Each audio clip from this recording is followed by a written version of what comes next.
A wiry dog stood at the edge of the sidewalk, soaked to the bone, as if the world had rained on him for days. His legs trembled, but he didn't move. One eye, earthy and warm. The other, pale blue, so pale it looked almost blind. He didn't bark, didn't chase, just stared at the woman passing by like he was remembering her from a life she'd forgotten. She paused. Something about him felt wrong and right at the same time. He was filthy, limping, out of place. But he held her gaze like he knew something she didn't. And in that quiet second, before she could take another step, he turned and everything changed. Have you ever had a moment when your entire life pivoted on something that small? Something that quiet? Sometimes the universe doesn't shout. It whispers. And if you're not paying attention, you'll miss the thing that was meant to save you all along. The kettle screams at 6 a.m. sharp like it's personally offended by morning. Eileen shuffles across her kitchen floor in slippers that stopped being white during Obama's first term. Her movements are muscle memory at this point. Grab the mug, the chipped one with faded flowers, drop the tea bag, sugar first, then milk, stir clockwise exactly 7 times. Not because it tastes better. Because David used to laugh at her for it. "My little librarian," he'd say, "cataloging your tea like it might file itself wrong." God, she misses that laugh. Now it's just an echo bouncing around this too quiet house, where the wallpaper peels at the edges like it's trying to escape. By 7:30, she's wearing the same coat she's had since 2003, and that blue scarf, the one that used to match his eyes before it faded, just like everything else. Her walk to the park is practically in slow motion these days. One hand permanently stuffed in her pocket, fingertips touching the same random grandma collection. A crumpled tissue, a lint-covered peppermint, and a brass key that doesn't unlock anything anymore. The neighbors see her coming and do that thing. That polite nod that really means, "Please don't make me stop and talk." Some don't even bother with the nod anymore. Eileen's basically become a lamppost. Something you pass every day but never actually look at. The park is dead quiet, except for a few birds who clearly have terrible agents booking their gigs. Dew makes the benches look like they've been crying all night. Eileen heads to her spot, that patch of dirt near the crooked willow where she stood so many mornings the grass gave up trying to grow there. Out comes the toast. Always the crusts, never the middle, for the ducks. They're ungrateful little jerks, but they're her ungrateful little jerks. Back home, she washes her cup with the precision of someone disarming a bomb. Dries it with the same threadbare towel, places it on its hook like it's some sacred object. Then the daily pilgrimage to the photo shrine. 3rd frame from the left. Always that one. David in those ridiculous gardening gloves, holding up the world's most pathetic tomato like he'd just discovered plutonium. Her fingertips barely touch the frame, just enough connection without leaving evidence. "See you in the morning, love," she whispers. Same words, same knife twist in the chest. Her days blur together, like watercolors left in the rain. The phone that never rings. Holiday cards that show up sometime around Valentine's Day, if at all. The 6 o'clock news anchor is practically her roommate at this point. And then there's that leash still hanging by the door. Charlie's been gone 3 years, but moving it would be like losing him all over again. The neighbors call her sweet in that tone reserved for children and the elderly. They remember her as dog walker lady or tulip garden lady, like she's just a collection of outdated labels in their mental filing cabinet. They don't know she still cries in the shower sometimes just to hear another human sound in the house. Eileen stopped expecting plot twists. No grand revelations, no miracle cures, just the small mercies. Tea that's the right temperature, bread that isn't stale, ducks that show up for their breakfast meeting. But today feels off. The air has an edge to it, like it knows something she doesn't. The sky hangs lower than usual, pressing down on her shoulders. Each step is slower, more deliberate, as if her body senses something her mind hasn't caught up to yet. Her breath makes little ghosts that vanish too quickly. She pulls her scarf tighter, that prickly feeling on the back of her neck making her look around. She has no idea that her life's about to get flipped upside down, that something's waiting just around the corner. Something that's about to drag her out of the background noise and slam her right back into the center of her own damn story. And it all starts with a pair of eyes, one blue, one brown, watching her from the shadows. It was one of those miserable, almost rain nights. The kind where everything's wet, but you can't even blame an actual storm. Just this half-assed drizzle that soaks through your clothes while technically not being rain enough to justify an umbrella. The streetlights were doing that pathetic flicker thing, like they were debating whether to call in sick. Every surface looked slick and depressing, leaves plastered to concrete like sad, soggy tattoos. Eileen wasn't even supposed to be on this street. She had her routes, her routines, the predictable paths that kept her life in its neat little box. But tonight, her feet just went rogue. Not in a dramatic spiritual journey way. More like when you're zoning out in the grocery store and suddenly find yourself staring at cat food when you don't even own a cat. That's when she spotted him. Tucked against a dumpster that had clearly given up on life was this creature. Calling him a dog felt generous. He looked like someone had grabbed random parts from the reject pile at Build-A-Dog Workshop. His fur was a patchy disaster, matted clumps caked in what she hoped was just mud. One of his paws was tucked under his body like it was hiding from the world. But those eyes? Jesus. One brown. One blue. Not your cute husky blue either. This was some otherworldly blue that didn't belong on a street dog. The kind of blue that makes you wonder if you've accidentally stumbled into the paranormal section of reality. And he wasn't looking at her with fear or aggression. He was studying her, like he was reading her obituary before it was written. Eileen just stood there, letting the not-quite rain seep through her coat. Her hand was shaking, and it wasn't from the cold. It was that feeling you get when you suddenly make eye contact with someone across a crowded room and somehow know they're about to matter to you. She didn't overthink it, didn't pull out her phone to Google, "Should I approach weird stray dog with creepy different colored eyes?" She just moved toward him, slow and careful, like approaching a bomb that might actually be a lottery ticket. The dog never broke eye contact. Not when she knelt down, not when she extended her hand. And when her fingers finally touched that disaster of fur, he didn't even twitch. No collar, no tag, just layers of hard luck and worse weather. And standing there in that sorry excuse for precipitation with traffic humming somewhere in the distance, Eileen made the kind of impulsive decision that would make her book club friends choke on their Chardonnay. She picked him up. He was heavier than he looked, dense with whatever stories had brought him here. He didn't struggle, just let his head fall against her shoulder, like he'd finally found a place to put down all that exhaustion. Back at her place, she laid out the good guest towel, the one with the embroidered edges that hadn't seen actual use since Obama's first term. She warmed some milk, not even sure if dogs should drink milk, but remembering something about strays and saucers from childhood books. She cleaned his paws with the gentle precision of someone disarming a bomb, telling herself this whole time that it was just for tonight. A one-night stand with compassion, nothing permanent. But watching him curl into that towel, his breathing finding its rhythm, something shifted in the air around her.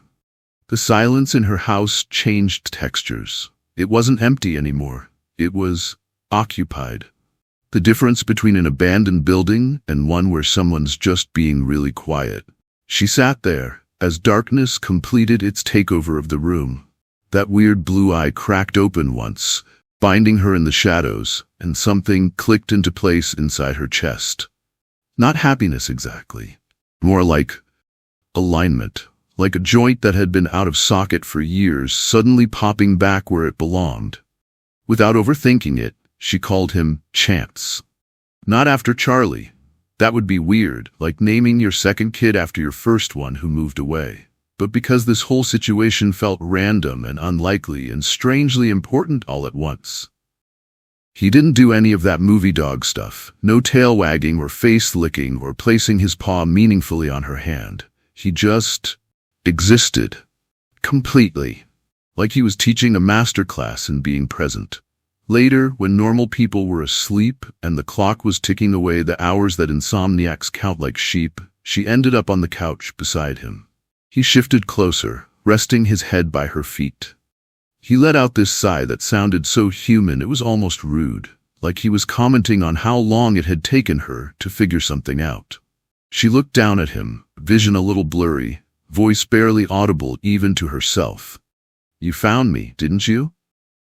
And as his warmth seeped into her feet, which were always cold, always, no matter how many pairs of socks, she knew tomorrow would be different. Not in a dramatic, life-changing way, but in the quiet way that matters most, like finding an old photograph you thought was lost forever. Something was beginning. Something neither of them had ordered but both desperately needed. Something that had been waiting in the wings all along. Morning was being a real jerk that day. Not the brutal, in-your-face cold that at least has the decency to announce itself. This was that sneaky chill that crawls under your clothes when you're not looking. The kind that makes your joints file formal complaints with management. Eileen had slept like garbage. The kind of sleep where you close your eyes for what feels like 10 minutes and suddenly it's morning and you're more tired than when you started. She blamed her ancient mattress, not the weird headache that had been stalking her since yesterday. The park looked half dead. Frost clinging to grass like it was auditioning for a budget Christmas card. Trees standing around awkwardly like they were at a party where they didn't know anyone. Even the birds seemed to be phoning it in. She was moving slower today. Not the intentional slow of someone enjoying a stroll, the slow of someone whose body was quietly staging a rebellion. Her coat was buttoned all the way up to her chin like she was prepping for nuclear winter, and that blue scarf, the one that used to match his eyes, was wrapped so tight it was practically part of her anatomy at this point. Chance walked beside her, doing that weird alert but chill thing dogs do when they're simultaneously relaxed and scanning for potential murderers. His mismatched eyes constantly flicking between her and everything else in a 5-mile radius. They'd been doing the same walk for a week now. Same boring path. Same depressing pond with the same entitled ducks. Same bench she always passed because who sits on wet benches in almost winter? Only serial killers and people with exceptional waterproof pants, that's who. But something felt off today. Not, I left the stove on off. More like, my body is trying to send me a telegram, but I've forgotten how to read off. There was this dull hum behind her ribs, a weird throbbing behind her left eye. Her fingers felt like they were wearing tiny invisible mittens. She ignored it all because that's what you do when you're over 65. You categorize every new bodily complaint under probably nothing or death is imminent with absolutely no middle ground. This one felt like a probably nothing. Wrong call, Eileen. It happened between one step and the next, like someone had suddenly changed the physics in her personal bubble without sending a memo first. The ground wasn't where it was supposed to be anymore. Her foot swung out and connected with nothing? Everything? She couldn't tell because suddenly the world had gone all funhouse mirror on her. A wave of heat crashed through her chest, like someone had popped a hot water bottle inside her ribcage. The edges of her vision started playing that blurry fade-out thing like in old movies right before the credits roll. Her left hand just checked out, stopped taking calls, went on permanent vacation. Her lips felt like she'd been to a sadistic dentist, and when she tried to say something, anything, her mouth just flopped around uselessly like a fish on deck. That's when Chance, this absolute disaster of a dog who just a week ago was auditioning for the role of tragic dumpster prop, yanked the leash so hard she nearly lost her other functioning arm. He wasn't freaking out. Wasn't doing the whole barking, spinning, dog loses his mind routine. He just pulled, deliberate, determined, like he had suddenly been possessed by the spirit of a very focused sled dog with someplace very specific to be.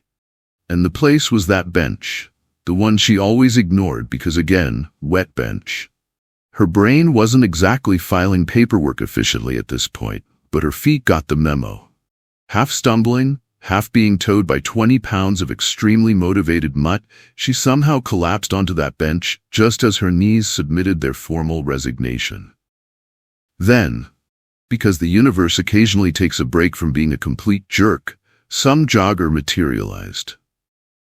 The kind of responsible human who actually notices things instead of staring at their phone while the apocalypse unfolds around them. He clocked her face, probably noticed how half of it was trying to slide off her skull like slow-motion wax, and stopped dead. No hesitation, no awkward, "Are you okay?" when she clearly wasn't. Just phone out, call made, voice steady but urgent. Minutes felt like weird taffy stretches of time, but the ambulance eventually showed up. The rest was a blur of questions she couldn't answer, lights that were way too bright, a stretcher that felt like it was made of refrigerated metal, and faces showing that special blend of professional concern and, "Please don't die on my shift." But one image burned through the fog. Chance. Just sitting there, not making a sound, not causing chaos, just watching her with those mismatched eyes like he was memorizing her for a test later. The doctors didn't sugarcoat it. "You were having a stroke," they said, in that careful tone people use when they're telling you how close you came to the exit door. It was progressing slowly, but if help had arrived even 10 minutes later, you might have permanently lost your ability to speak, or worse. She stared at the ceiling tiles, trying to process. 10 minutes. 10 stupid minutes between going home eventually and never being the same again. And that's when it hit her. Harder than the stroke had. The leash, the pull, the exact moment Chance had decided they needed to be somewhere else right now. How the hell had he known? No one had taught him that trick. No one had given him a command. He'd just known. Like something inside him had suddenly lit up with one clear instruction.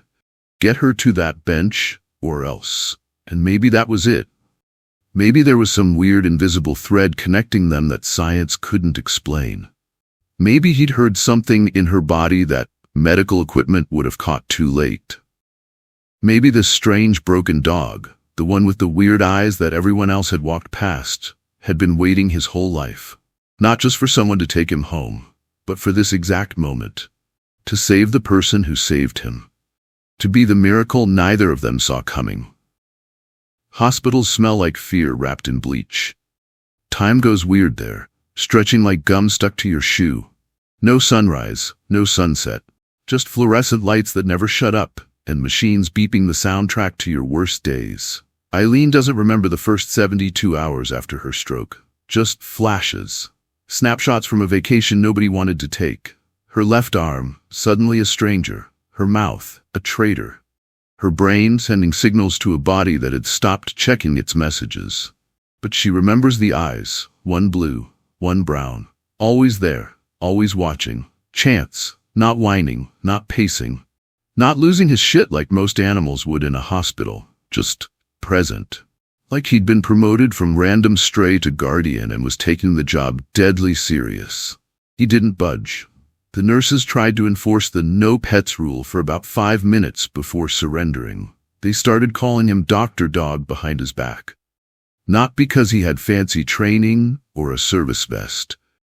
Because when they tried to move him, he gave them a look that said, "Try me, see what happens." So they let him stay. Through every humiliating moment of rehab. Through Eileen learning how to hold a goddamn spoon again. Through the frustrated tears she thought nobody saw. Chance saw. Chance always saw. There wasn't a dramatic movie moment when everything changed. No swelling music, no sudden miracle recovery. Just tiny victories that nobody applauded. Like the Tuesday morning when her fingers finally wrapped around a plastic cup without dropping it. The only celebration? One quiet thump of a tail against linoleum. Or the speech therapy session where the therapist kept asking her to say something, anything, and Eileen felt like a toddler being coaxed to perform for relatives. The frustration building like a pressure cooker behind her eyes. But then she looked at Chance. Those mismatched eyes. That stupid crooked ear. And somehow her mouth remembered how to work. Good boy. Raspy. Broken. Barely audible.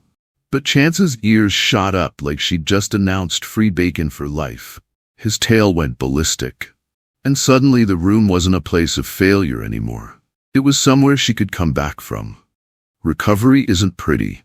It's not inspirational background music and montages of getting stronger. It's ugly crying and physical therapy.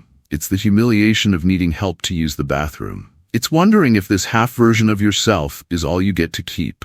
But every pathetic shuffle down the hospital hallway got a little stronger. Every slurred word got a little clearer. And Chance was there for all of it. Not judging, not pitying, just witnessing. Months crawled by. Winter turned to spring. And one day, without realizing exactly when it happened, Eileen was walking the park path again. Same trees, same pond, same bench, but nothing felt the same. Chance still walked slightly ahead, still scanning everything like a tiny, furry Secret Service agent. But there was something different in his step now. Something lighter. Like he'd been carrying her through hell and finally put down the weight. She sits on that bench sometimes. The stroke bench. The place where everything almost ended, but didn't. She holds the new leash in her hands, bright red, thicker than the old one. Something about its solidity comforts her. Something real to hold on to. People keep asking how he knew. How some random stray with a bum eye figured out she was having a stroke before even she knew. How he dragged her to exactly the right place at exactly the right time. Eileen just smiles that crooked smile, the one that still pulls a little to the right and says the same thing every time. He wasn't a stray. He was sent. And maybe that's true. Maybe some animals crash into our lives not because we rescue them, but because they're supposed to rescue us. A woman everyone stopped seeing. A dog nobody wanted. Turns out they were each other's last chance. They just had to find each other first. Heroes don't always look like heroes. Sometimes they're limping, scarred up, quiet. Chance was like that. Not because he did some big heroic thing, but because when everything went to hell, he just stayed. He watched her break down and didn't look away. When she couldn't hold on to hope anymore, he carried it for her. Eileen thought she was just rescuing a stray dog. But life was asking her something bigger. Could she still matter? Still fight? Still love after losing everything? And this one-eyed stray somehow gave her the answer. Maybe it's not random. Maybe broken finds broken because they get it. Maybe the ones who limp know exactly how to walk beside someone learning to stand again. Maybe the ones nobody wanted change everything. If you've ever looked at an animal and felt like they saw straight through you, drop a heart below. Share this for all the quiet heroes, the ones nobody notices until they're gone. And if you believe in second chances and the kind of love that doesn't need words, hit subscribe for more stories that'll stick with you long after you close the app. Because sometimes the most broken things save us in ways we never saw coming.